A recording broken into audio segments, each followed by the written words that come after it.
Bonjour et bienvenue sur la chaîne Lorcanalyse. Aujourd'hui, je vais vous montrer l'un des decks les plus dominants de Lorcana sur le ladder de Pixelborn. Je vous montre la decklist tout de suite. Elle est ici sous vos yeux.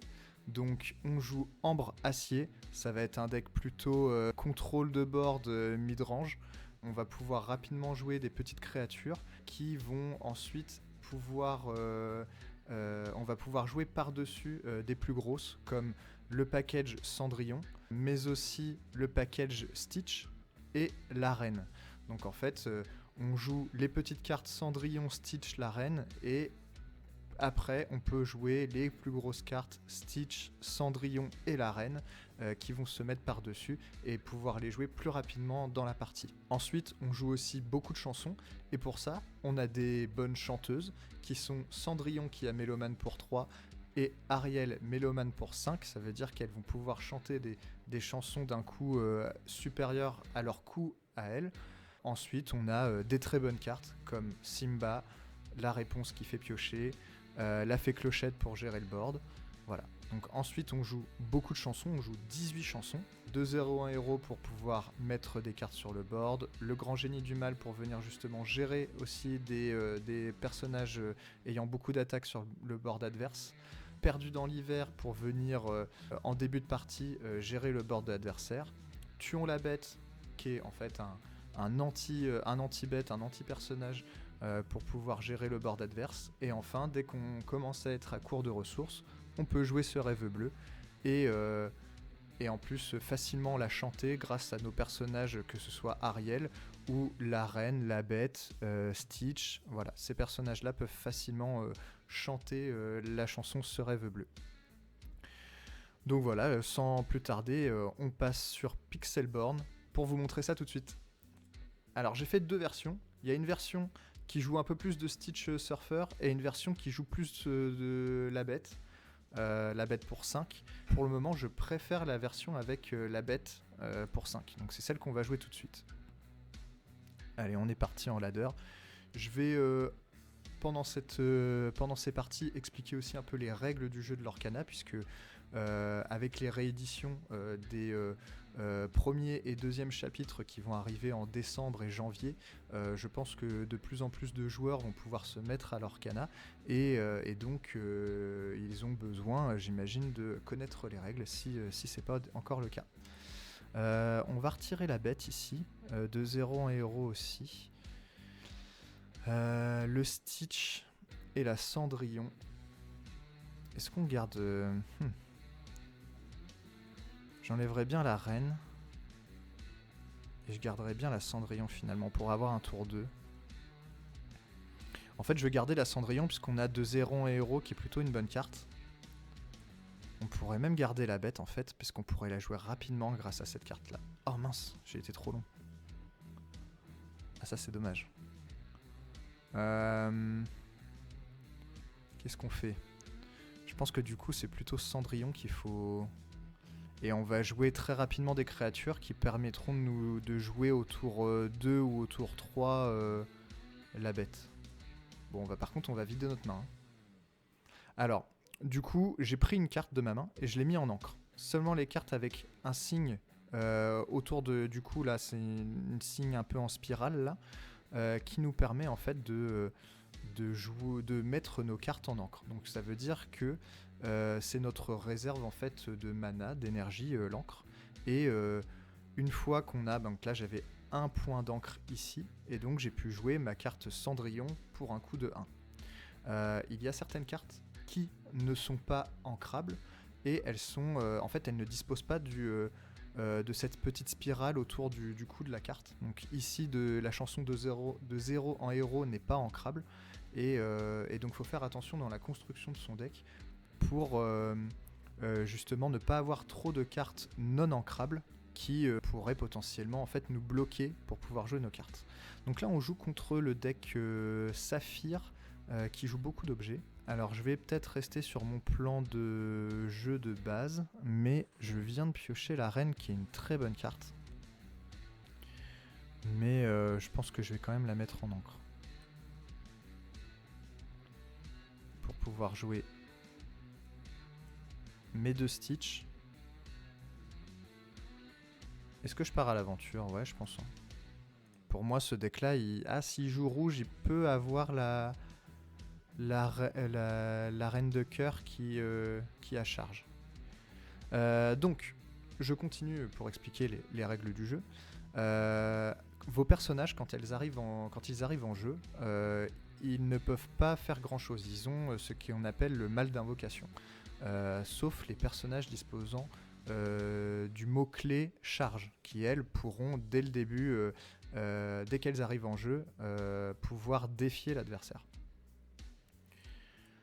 Alors, ici, je vais ancrer la reine. Donc je mets une carte en encre. Donc voilà, maintenant j'ai 3 ressources. Et là, je vais pouvoir jouer une chanson. Une chanson, on peut soit payer le coût pour la jouer, soit on peut épuiser un personnage qui a un coût égal au coût de la carte pour pouvoir la jouer. Donc moi, j'ai Cendrillon qui est mélomane. Donc je vais pouvoir épuiser ma Cendrillon pour pouvoir lui faire chanter la chanson. Et donc là, je n'ai pas utilisé de point d'encre, j'ai épuisé Cendrillon pour pouvoir jouer ma chanson. Et là, la carte me dit que je peux baisser le coût de mes personnages en main et les jouer. Donc là, je vais jouer pour 2 une carte qui coûte 5 normalement. Donc, je vais partir à l'aventure avec le reste. Et on est bien. Donc là, en fait, on a un très très bon début puisqu'on a déjà un board assez important, surtout grâce à notre bête qui, au début de notre tour, va nous permettre de piocher une carte supplémentaire si elle n'a pas de dommage sur elle. Si la bête est blessée, si elle a un dommage ou plus sur elle, je ne vais pas piocher au début de mon tour, mais elle gagnera 4 d'attaque. Donc ça sera elle aura 7 d'attaque. Alors là par contre j'ai vraiment pas de chance, je ne pioche que des cartes non ancrables, ce qui est embêtant. Je vais devoir jouer ça, et je pense que je vais faire chanter Cendrillon à nouveau. Et on va gérer le chat du Cheshire, je pense. Ok. Et là, j'ai plus envie... ouais, je vais envoyer la reine là-dedans. Quoique... elle leur pour 2, elle. Ouais, je vais envoyer la reine là-dedans. Ok. Le chat du Cheshire, lui, normalement, il pourra pas m'attaquer. Après, il peut avoir des cartes qui lui donnent de l'attaque. Mais voilà. Donc je continue l'explication des règles. Un personnage, quand il arrive en jeu, il ne peut pas faire grand chose, mais au tour d'après, il a 3 solutions. Il peut soit défier un personnage adverse qui est épuisé, il ne pourra pas il ne pourra pas défier un personnage qui est redressé, qui est droit. Alors là, je suis bien content d'avoir ça. Et là j'ai ça, c'est parfait. Alors là j'ai joué cette carte qui est une chanson où je vais pouvoir épuiser Cendrillon, enfin faire chanter Cendrillon pour en fait bannir un personnage dont l'attaque est égale à 5 ou plus. Et là son chat du Cheshire a 5 d'attaque, donc c'est parfait. Je vais pouvoir épuiser Cendrillon et bannir le chat du Cheshire. Je vais faire une action un peu particulière. Donc là je n'ai que 4 en encre, mais mon Stitch coûte 6. En revanche, j'ai un Stitch sur mon terrain, et donc mon Stitch en main a la capacité Alter 4, qui veut dire que je peux payer 4 et le jouer par-dessus un personnage Stitch. Donc c'est ce que je vais faire. Et donc là, pour seulement 4, j'ai un Stitch, et en plus de ça, là, il peut directement soit défier, soit partir à l'aventure, puisque en fait Stitch était déjà sur le terrain au tour précédent. On va dire qu'il a évolué un peu comme un Pokémon, quoi. On peut dire ça comme ça. Alors par contre, s'il arrive à gérer mon board, ça va être compliqué pour moi puisque j'ai pas de pioche et ces 2 cartes en main ne me servent strictement à rien.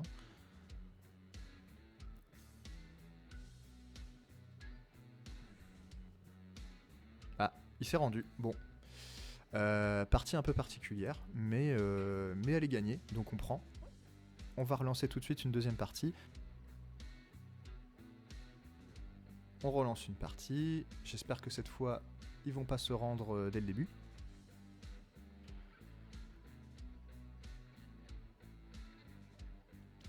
Alors, on va retirer ça. Et je pense que le reste, on peut garder, hein, parce que on a une bonne curve. On a un tour 1, un tour 2, un tour 3, un tour 4. C'est parfait. En plus, on a une chanson qui peut être chantée par Cendrillon ou par Ariel. Donc, on est plutôt pas mal. J'aime bien cette main.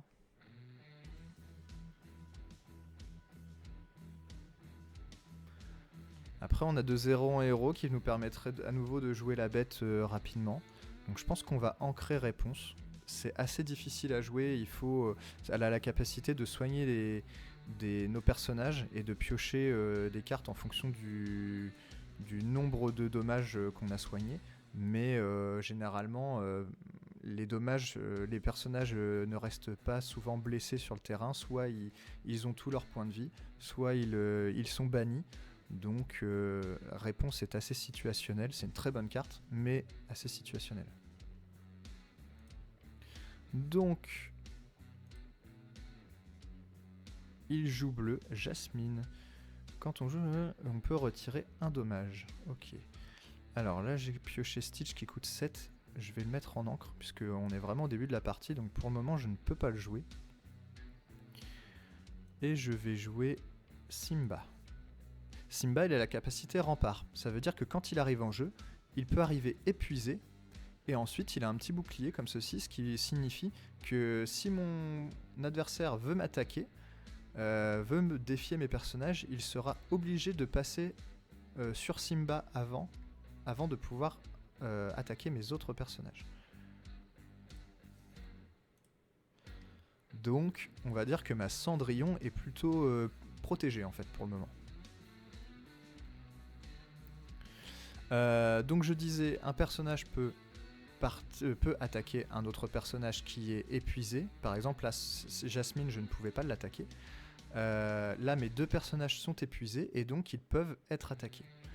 Sinon, il y a une autre solution, c'est de partir à l'aventure. Alors, partir à l'aventure, ça signifie d'aller collecter des éclats de l'or. Les éclats de l'or sont les petites gouttes qu'on retrouve à côté du texte du personnage. Et donc, quand il part à l'aventure, par exemple, Cendrillon ici n'a qu'un éclat de l'or, et donc elle gagnera un éclat de l'or lorsqu'elle part à l'aventure. Et au bout de 20 éclats de l'or, on a gagné la partie. Alors là, j'ai 2 Ariel. Je vais en ancrer une. Voilà. Si je joue ça, je vais baisser le coût de 2. Il coûtera 3 ma bête, si je dis pas de bêtises. Donc, je vais le faire. Voilà. Donc là, j'ai chanté ma chanson avec Cendrillon, qui m'a permis de baisser le coût de mes personnages dans ma main et de pouvoir jouer la bête. Ensuite, je vais décider d'attaquer la Jasmine. Elle est épuisée, je peux l'attaquer. Donc là on est plutôt bien, hein. Après tout dépend de ce qu'il joue. J'ai pas fait attention forcément à l'autre couleur qu'il jouait. J'ai vu qu'il jouait bleu, mais enfin saphir. Mais je sais pas la deuxième couleur. À mon avis, j'aurais pu le deviner en regardant les cartes qu'il mettait en encre. Puisque oui, quand on met une carte en encre, ok, il joue acier. Dès qu'on met une carte en encre, on doit dévoiler la carte qui est mise en encre. Ensuite, cette carte, après, elle ne peut pas être récupérée. Elle ne sera pas utilisable. Donc là, j'ai pioché 2 cartes grâce à la bête.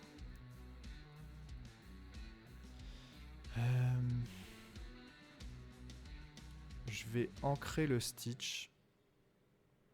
Je vais garder ça parce que bleu peut avoir des cartes ou acier, avoir des cartes qui ont beaucoup d'attaques. Donc je vais rester comme ça. Et je vais jouer Ariel. Ariel, bon, qui me permet de piocher ce rêve bleu, mais je l'ai déjà. Donc ça c'est un peu embêtant, c'est un peu inutile. Est-ce que je le joue ? Si je le joue, ça veut dire que je pars pas à l'aventure avec la bête. Je pense que je vais juste partir à l'aventure avec tout le monde. Et je vais passer. Pourquoi je fais ça ? parce que le but de jouer ce rêve bleu, c'est de le faire chanter par un de mes personnages, en particulier Ariel. Et ensuite de piocher cette carte. En fait, la carte dit chaque joueur défausse sa main et pioche cette carte. Et donc le but, c'est de pouvoir jouer ensuite les cartes qu'on a piochées. Parce que si je la joue directement, en utilisant ma réserve d'encre, après je n'ai plus assez d'encre pour pouvoir jouer mes cartes. Donc là, il a joué Tuons la bête, qui fait qu'il met 2 dommages à tous mes personnages. Donc là, il a la possibilité d'aller chercher ma bête. Ce qui est embêtant. On va pas se le cacher. Mais il hésite à partir à l'aventure, parce que s'il part à l'aventure, il gagne 3. Voilà, c'est ça. Donc il a décidé de partir à l'aventure. Il a décidé de garder la bête. Ok. J'ai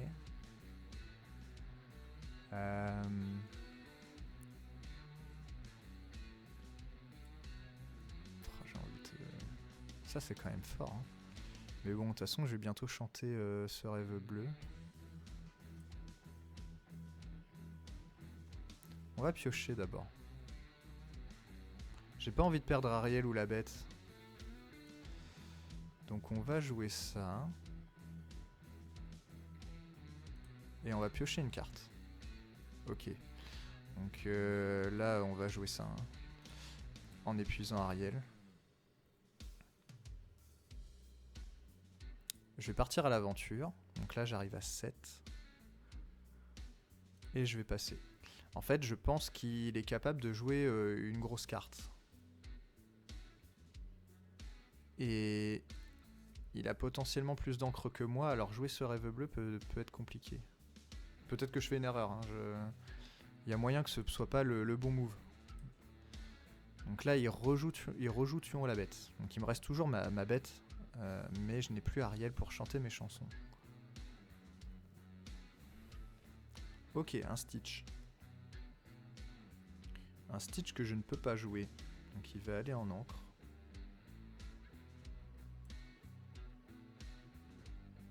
Et je pense que je vais jouer ce rêve bleu.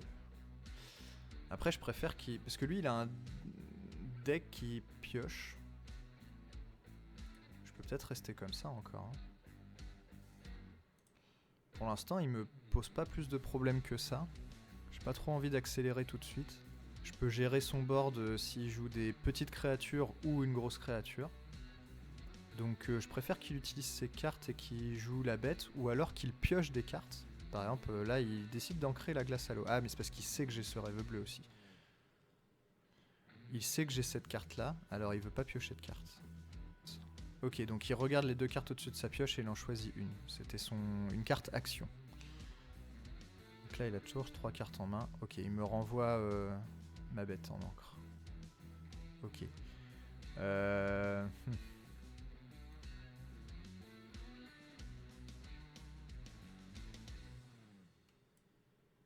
Pour le moment, c'est moi qui ai le dessus, hein, donc j'ai pas trop d'intérêt à jouer ce rêve bleu. Je préférerais qu'il pioche des cartes.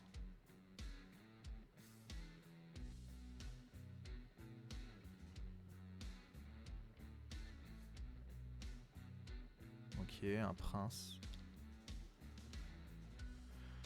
On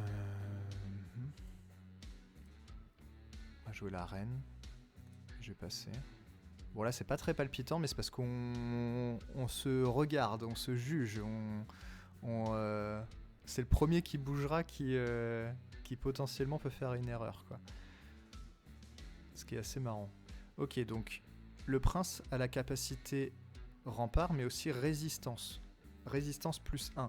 Ce qui veut dire que le premier dommage qu'il doit subir, finalement, il le prévient, il ne le subit pas. Donc, il faut avoir 2 d'attaque pour ne serait-ce que lui mettre un dommage. Donc là, je vais jouer la bête. Lui, il est embêtant parce qu'il lord pour 3. Est-ce que je l'attaque? Lui, je le tue. Et lui, il me tue pas en retour. Donc je vais faire ça. Et je vais passer. Ce qui est bien, c'est que s'il ne me gère pas la bête, c'est que je vais pouvoir piocher 2 cartes au début de mon tour.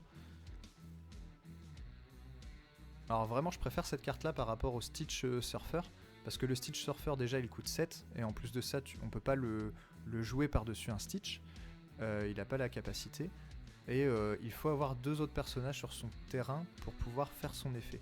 Que la bête, au début de notre tour, on pioche une carte supplémentaire. Donc je trouve qu'elle est plus facile à jouer, elle est plus générique. Voilà. Après c'est un choix personnel, mais... Alors lui il dit quoi? Chaque fois que vous retirez au moins un jeton dommage à l'un de vos personnages, vous gagnez 2 éclats de l'or. Ok. Je vais jouer Ariel pour aller chercher une chanson. Bon, c'est pas vraiment celle que je voulais. Je vais mettre ça en encre. Pour le coup, on en a plus besoin, on en a déjà un. Je vais faire la capacité de la reine. Donc la reine, elle va partir à l'aventure. Je vais choisir lui, il va perdre 4 d'attaque. Et du coup, je vais choisir la bête, qui gagnera 4 d'attaque, justement. Et donc, je vais attaquer son personnage.